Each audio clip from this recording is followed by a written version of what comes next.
If you think the US government is your friend and is pro your freedom and liberties and all of that fun stuff that you daydream about, well, this is the reality. One of my concerns with this is there are a lot of companies who verify KYC information using things like video call, photos. This to me feels like a huge security gap for a lot of companies. If your financial advisor thinks Bitcoin is too risky, then just listen to, one of the world's most wealthy people who thinks that Bitcoin is unhackable and can't be broken. Ignorant folks are just shuffling around within the same corrupt chessboard. To me, tells me that this is like an imminent disaster in the making.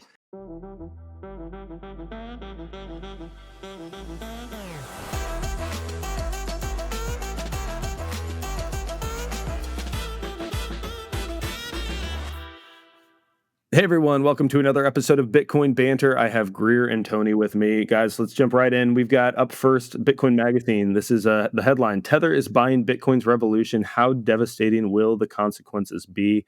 And one of the paragraphs really caught my attention. I'm just going to read the whole thing here. So it says, surveillance by proxy. Stablecoins promise fast borderless payments. However, their architecture depends on compliance. Since December 2023, Tether has maintained a proactive wallet freezing policy for addresses sanctioned by OFAC. The company says it has frozen billions in tokens linked to illicit activity and now works directly with the U.S. Secret Service and FBI. Tony, this has been like your pet topic to share with the world, to explain. I think what a lot of people think to be a convenient technology, and what they're really opting into is what you describe as a CBDC that's yet to be activated. Could you comment on this article, man? Of course, man. I hope it's becoming abundantly clear to more folks what this scam is. If you think the U.S. government is your friend and is pro your freedom and liberties and all of that fun stuff that you daydream about, well, this is the realities, my friend. This has nothing to do with any of that. They don't care about you or your freedom. This is about their total dominance and control over, the dollar, and they're going to do it by hook or by crook. Whether you suffer or not, they don't really care. Again, you don't matter. You don't even exist, on their radar. Stable coins are 1,000% central bank digital currencies. They're not using those words, but this is exactly what they are. They are puppeteering Tether for now, which of course is the perfect prostitute, which is complying with absolutely everything, and now as clearly stated here, is in 100% cahoots with the U.S. Secret Service and the FBI. So what's different between this and a central bank digital currency other than the official name? Absolutely nothing. The dangerous part about this is that it's going to lull a lot of people into thinking, oh, cool, this is like so wicked. I don't need a bank. I don't need, anything. It just drops into my wallet. I can spend it wherever I want. Yes, for now, until enough people adopt it, and that's when the hammer drops, and then all of these liberties automatically disappear unless you meet specific check marks on their list. And this is when it's too late, my friend, because now you are literally that donkey that I've been talking about, where nothing about your life decisions, money wise at least, are yours. You're going to have to beg for permission for every penny you spend. And if you don't spend it fast enough, well, they're going to force you, because then otherwise it's just going to disappear.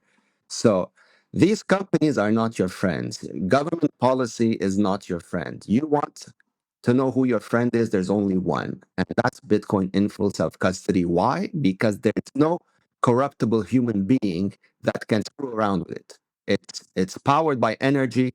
Its rules are math. No one can mess around with it. From now to the end of time, its supply is fixed. That's where you want to be. That's where you want to place your savings. You don't want to be stuck in any permission system. It doesn't matter what they call it. It doesn't matter if you like the people behind it. It doesn't matter. If there's a human being behind money, its value is zero, and you should stay away from it 100%. Yeah, it seems to me like stable coins have very limited utility in most of the first world because we have by global standards, a robust banking system. Most people aren't being turned off of their money today.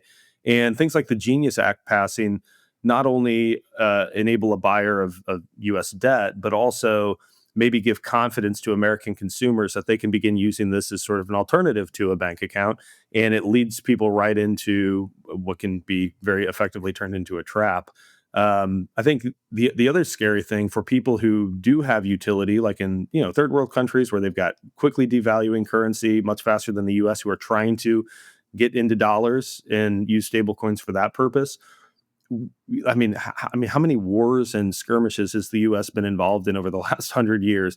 If they want to sanction an entire nation and just turn off any, addresses for the citizens of a particular country, it would be trivial. And it seems like Tether, who, as I understand it, they're based in El Salvador now, I think, and they don't necessarily have that compliance obligation. I guess maybe to trade on Coinbase and some of the big exchanges, but they're cooperating instead of pushing back, which I think they should, if they were acting in good faith, would be.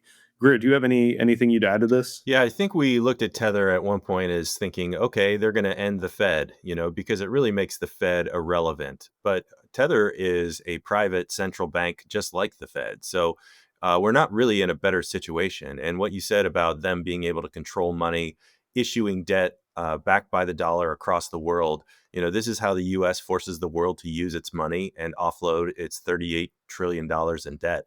I imagine a world where Tether lives right next to Bitcoin. You can do that today with certain hard wallets on your phone. You can have an app where you can trade between these two. I think that ultimately people want to use digital money.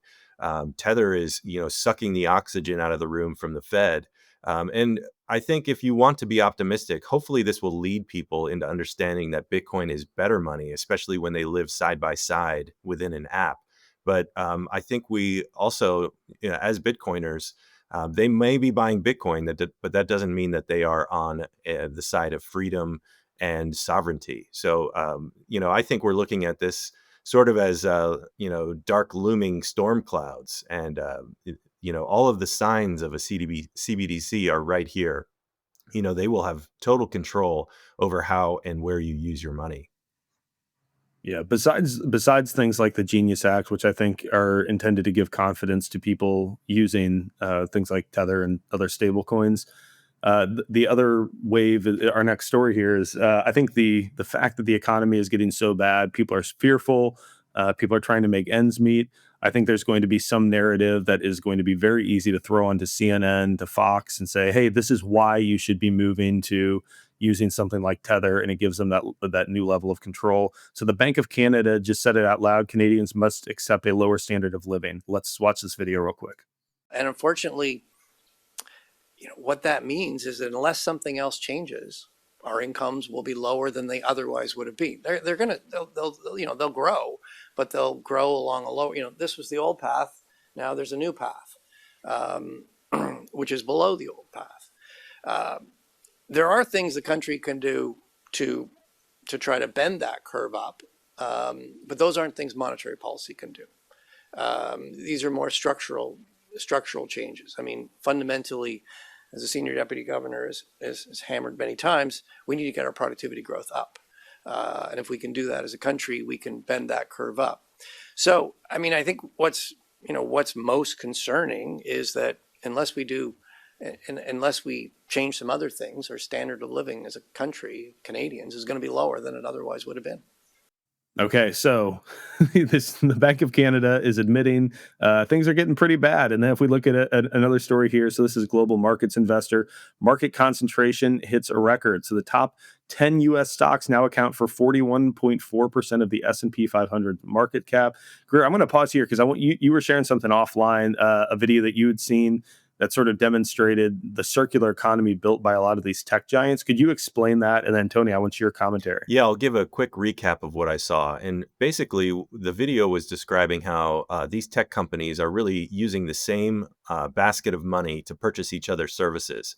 So it could start out where one company creates a shell company and then takes on $20 billion worth of debt, purchases another tech company's chip cards, and on and on the circle goes, but the money stays the same. It's the same amount of money being passed in between these companies, and the debt doesn't fall on anyone's books because the debt's on the shell company. And so as people look at the valuations, everything looks great. And we're seeing, these 10 stocks really take off. It's like all the weight on one stool of the leg. or one leg of the stool. And I think it's dangerous when this bubble pops. This to me feels like something that you definitely have to be aware of. The PE ratings are extremely high. The stock prices have never been higher. So it looks like there's a lot of panic. Where do I put my money? And unfortunately, it looks like everyone's aping into these very risky tech forward companies. So I think, as it relates to Canada, you never want to hear a politician say that you're going to have to get used to living a lower quality of life. That is not an idea that anyone in the world wants to hear. So I think, again, the alternative here is to completely remove yourself from these risky games and find Bitcoin. And over time, your wealth will grow. Yeah, it's scary to imagine, but I think that it sounds to me like 2008 meets like legalized Enron or something something to that effect is what's happening in the markets. Tony. Yeah, man, for me, this is very infuriating, man, and disgusting at the same time. I mean, all of these people, what they're doing is that, first of all, they're not taking any responsibility or accountability for the mess that they've created, and they're just offloading the solution now to the people. Well, now you have to accept a lower standard of living because that's just how things are now. To me, that's disgusting. People should be held accountable, to the full extremities of the law. And the fact that, ignorant folks are just shuffling around within the same corrupt chessboard, to me tells me that this is like an imminent disaster in the making. If you have a problem on one side of the chessboard, you don't move to the right side of the chessboard thinking it's a it's a better play. It's like if your bank gives you a problem, you don't go to another bank thinking it's a better solution. You opt out of this entire world. There's no direction on this corrupt chessboard that you can go in that's going to save you from its imminent collapse. The only solution is to opt out into something that they can't control. And again, there's only one. I mean, it's not like you have an open buffet here. The solution is extremely simple, yet for some reason it seems like climbing Mount Everest. You learn about Bitcoin, you learn how to use it and manage it yourself, you opt out, you start saving in it, the real money, not this broken, corrupt, worthless toilet paper that everybody's scrambling around to get more of. This is the wrong play. So for me, it's very painful to watch this because I know how this movie is going to end. There's going to be a lot of crying and suffering and pain involved in this, and it's not something I want to see. Yeah. And then level 941 here tweeted, the economy is dying, banking crisis here. And he was calling for a full basis point cut. He says liquidity is tight. We have deposit outflows continue, regional bank crisis. They need 50 bips ASAP or dead. And I think this is sort of the game that I think Jerome, he went on, someone followed up. He said, Jay Powell better do what's right and not try sticking it to Trump. And I think that's what we've seen is this hesitation from Jerome Powell. And it's to the extent that Trump really does want interest rate cuts, I think he's done himself a disservice fighting with Powell because Powell's a stubborn central banker who wants to, hold his own narrative and make his own decisions as he's technically supposed to. Greer, what was your take on this, though? Because this is, Tony, hang on, let me step back. This is sort of my concern. People are going to run from one bank to the next because their regional bank collapsed, and so now they need another one. And then eventually they're going to our earlier point, move into stable coins because that's not a bank as far as they're concerned. And we have people escaping time and time again to the wrong life raft, the other life rafts that are also sinking. So Greer, give your thought on this. Yeah, I think that Powell is trying to stick the soft landing. And I agree that anytime that Trump pushes him around and says he's too slow, it looks to me as an outsider that it just hardens Jerome's position. So I think we know that the money printer is going to be turned on. They're ending the QT starting in December. And, there's trillions of dollars of debt that needs to be rolled over. So, I think the right answer would be to lower interest rates more. And I think we got a huge dip in the market and in Bitcoin's price because people were looking for forward guidance that was more than a 25 basis point cut. So it's definitely you can place the blame at the feet of the central bankers. They've manipulated this market and our money for far too long. And I think the good news is that people are rushing into hard assets. I think Bitcoin is better than gold. But I think that anytime you're trying to save yourself from a dying system, that is a good thing. I think our job is to help people understand that while gold might have its advantages, it is not nearly as superior as Bitcoin for a variety of reasons. So I think that the more financial pain is coming. The small regional bank crisis is real. The repo market is very tight right now, and where's the good news coming from?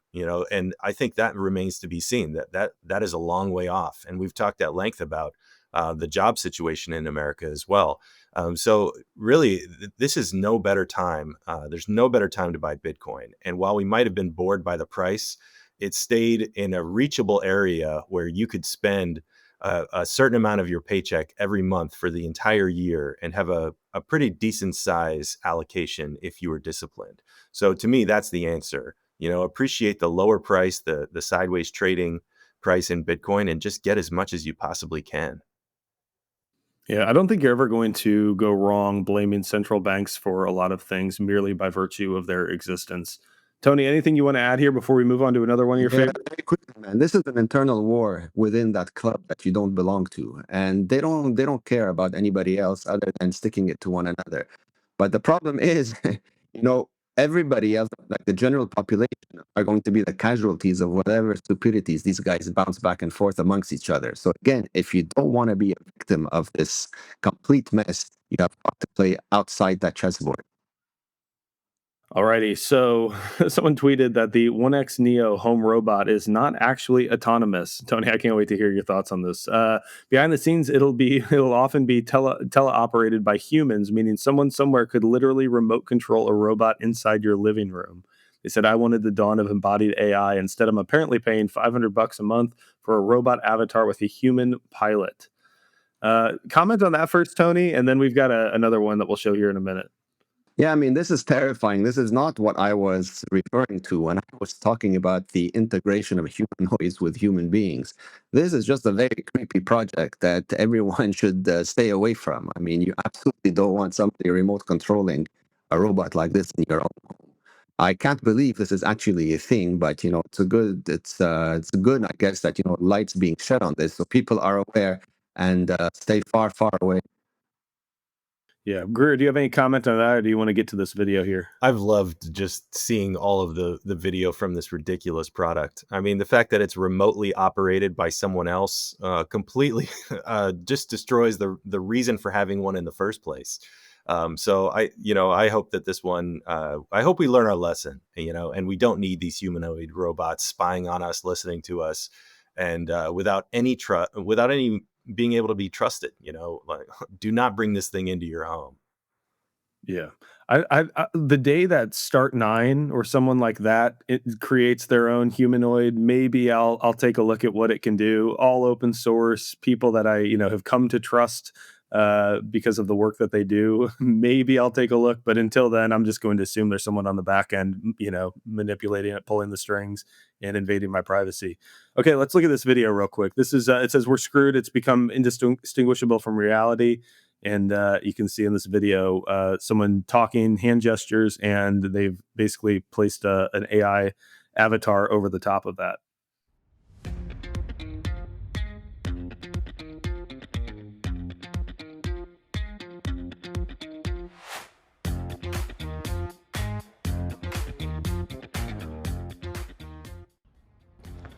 大家晚上好啊！今天发现了一种方法，很奇妙，可以快速的改变你的样貌。比如说这样，是不是毫无违和感？或者是再换一个，以后可以快速的去更换你任意的一个形象，然后去做直播、录视频。 Alrighty, so pretty creepy stuff. Cool tech, but also concerning. This is, by the way, one of my concerns with this is there are a lot of companies who verify KYC information using things like video call, photos. We've seen stories similar to this. I think we covered like a passport that had been AI generated and passed a KYC check or something to that effect. If it hasn't already happened with certainty, it will. And this to me feels like a huge security gap for a lot of companies. They're going to have to come up with more creative ways. I'm bullish that someone's going to find, good and reasonable solutions for doing so. But in the meantime, I think that's a huge vulnerability. Tony, cybersecurity perspective, and share what your thoughts on the AI tech. Man, this one's a tricky one because on one side it's extremely exciting that you can do this, but on the other side, we are entering the age of, Harry Houdini here. You're not going to know what's real from fake anymore when you have a lot of these things all over the place. I mean, of course, in good hands, people are going to produce, like things that are extremely like impressive. But as with every piece of tech, there's always some clown out there that uses it for the wrong reasons and, causes a domino chain of problems, which of course governments, love to pick on as an excuse that come down even harder with their solution of surveillance and control.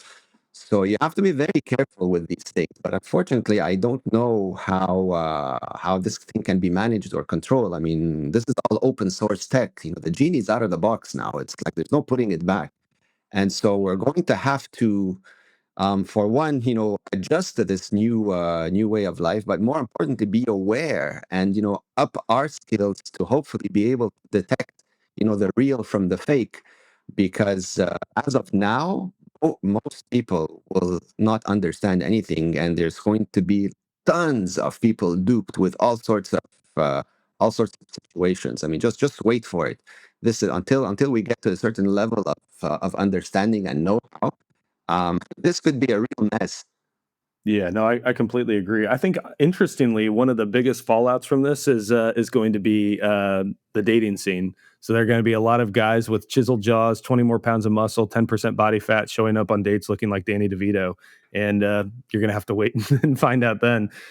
Greer, what's your take? Totally agree. This is scary, dystopian. I think the future is you won't be able to believe anything unless you can see it personally, unless you're talking to the person from across the table or in the room with you. These are nightmare scenarios. Imagine as a parent getting a video from someone that looks like it looks to be your kid and they need help, or your parents, your elderly parents who get a call from you if your face has been swapped. The deception is going to be rampant. Maybe there will be some funny memes. Absolutely, it'll be used for humor and entertainment. But the flip side of that coin is this will likely be used by criminals. So I don't have anything other than a warning to add to this. But the future's here, and it's scary. Yeah, This is going to be a big problem to politicians if you think about it. Like, I mean, they're probably going to be like the first target that people go after, and like releasing videos all over the place, and that's going to be that's going to be entertaining. yeah, I completely agree, and I think Greer, the point you made, about these deep fakes being made to solicit some sort of reaction or an emergency response. I think that's going to be a really big problem, and it's going to perhaps force us into scenarios where we have to have like GPS tracking for all of our family members. So when those moments emerge, and now we open like a whole new can of worms of people just trying to protect their loved ones, make sure that they're not being duped by some scam. It's truly scary stuff. Yeah, you go try to sell that to your wife. Tell her, honey, I'm about to tag you because I'm worried about you, and let me know what she tells you. It's not something. It's not a path we've gone down for obvious reasons. Alrighty. Up next, let's watch this video as well. Elon Musk on Bitcoin. This is, I think Adam talked on Bitcoin Banter live on Wednesday a bit about this, and he said that this video has more or less been wiped from the internet. He managed to find it and share it shortly after. But there's just a quick 14-second clip. AI can't defy fundamental math. Yeah. So you can improve the efficiency of Bitcoin hashing algorithms in the silicon, but not fundamentally crack it.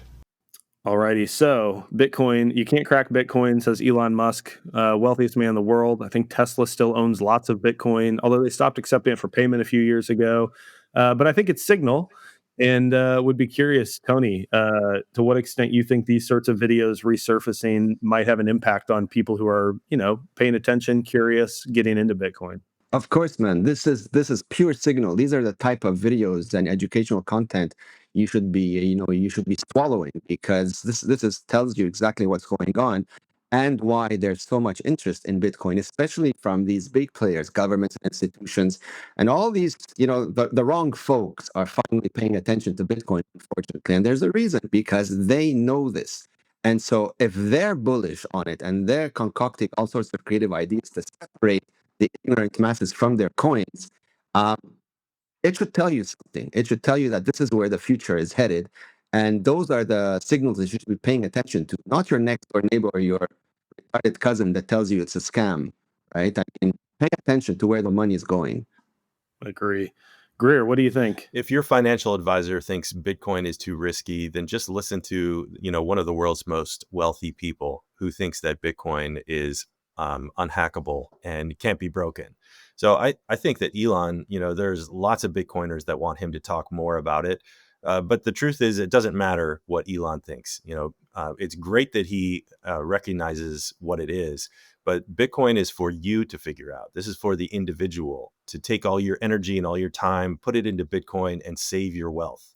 And I think that the signal this year has been, that this has been a great time to buy Bitcoin. While the world is wrapped up in crypto and stable coins and DeFi and all of these tokenized products, Bitcoin is the thing that everybody wants. And so I think we're playing a game of musical chairs. I've said it before.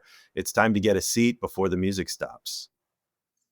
I agree. Well said. I think I don't care what Elon says about Bitcoin, but to the extent it makes people curious, I think that's fantastic.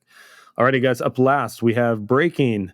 Binance is dumping millions of Bitcoin and ETH to liquidate longs after the US-China deal. Pure exchange manipulation. Greer, I don't think there's like irrefutable evidence of this, but there's speculation. Do you think, if you were to guess, is it happening? And if so, what would your reaction to that be? It's a great point. This is speculative, in my opinion. We don't know if this is happening for sure, but it looks like from this post that a large exchange dumps coins on the market. They're able to liquidate either the short or the long, depending on the situation, collect all of the money from those users, their customers, and then repurchase the Bitcoin. So is the market manipulated? Sure, but every market's manipulated. I think the point here is don't panic when the price goes lower. It's actually an opportunity for you. I think Bitcoin will be where we want it to be at some point in the near future. And so this is a gift. If you can take advantage of any manipulative games by making sure that you have some dry powder, that you're dollar cost averaging, that every day you're getting more Bitcoin than the day before, regardless of the amount, whether it's 100 sats or 10,000 sats. So that to me is the point of Bitcoin in the stage we're in today. Yeah, and to clarify, it's only a gift for people who aren't playing fiat games, shorting or longing Bitcoin, and are just buying and stacking sats. Tony, how do you avoid these fiat games? Yeah, of course you avoid all this nonsense, man. Even though, you can't prove it with 100% certainty, I'm almost 100% sure this is what's happening, because it just makes sense. All these people that are trading Bitcoin, for example, and are, worse, adding all sorts of leverage to it. Well, the platform, the exchange that you're doing this on, well, they can see you. It's not like you're like this invisible Casper and like hopefully, nobody's looking when you're doing it. Trust me, they're all looking. And now they've got AI bots that are looking for them when, they're off doing whatever.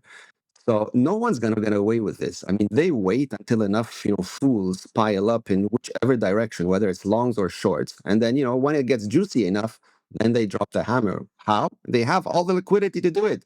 They've got like thousands of Bitcoin, in order to do this. So for them, it's like a 10-second process. They dump it, you lose, they scoop it up, rinse and repeat. But, people don't seem to learn that lesson. They think that the next time they're going to be quicker or smarter or somehow sharper. And yet, at some point, they lose everything. And I keep telling folks, stop doing it, because no one's going to feel sorry for you when you go bankrupt. Yeah, just study Bitcoin, buy it or earn it, and take self-custody and sit back and watch the fireworks, because there should be plenty here in the coming months and years. Alrighty, guys, I think it's a good place to wrap up. Thanks for joining. For everyone who tuned in, we really appreciate it. Stick around for another minute, learn a bit about the Bitcoin way, how we can help you do some of the things that we described, and we'll be back again next week. Gents, good chatting. Thanks, guys. Thank you. Cheers. Hey there, thank you for tuning into Bitcoin Banter. Wanted to take a quick minute to remind you to head on over to the bitcoinway.com/podcast to schedule a free 30-minute consultation with a member of our team. It is critical that you take full control of your wealth, and we can equip you with the skills needed to take 100% self-custody of your Bitcoin. For our existing clients, we also offer our Bitcoin Bootcamp, where we will conduct quarterly calls with you to reinforce the training we've provided and fill any gaps in your knowledge. While you're at it, ask about our solo mining service, something we think everybody should be doing. We also help with addressing your personal and online cybersecurity, and we can even help you set up a privacy phone free of big tech and Big Brother surveillance. Don't underestimate the amount of tracking taking place in your browser and in the apps you use every day. And finally, whether you're ready to make a move to a freedom-loving paradise or want to back up in the event of a worst-case scenario, be sure to ask about our Plan B residency program. Being untethered from a single location is one of the best ways to ensure your self-sovereignty into the future. Again, you can schedule a free consultation at thebitcoinway.com/podcast. If you are enjoying the show, please do me a favor, subscribe to our channel wherever you listen, give us a 5-star review, and drop us a comment. We would really appreciate it, and it makes it easier for others to begin finding us as we preach the gospel of financial self-sovereignty and beyond. Thank you again for listening. Until next time, stay safe, stay sovereign, and remember, the yield on Bitcoin is freedom.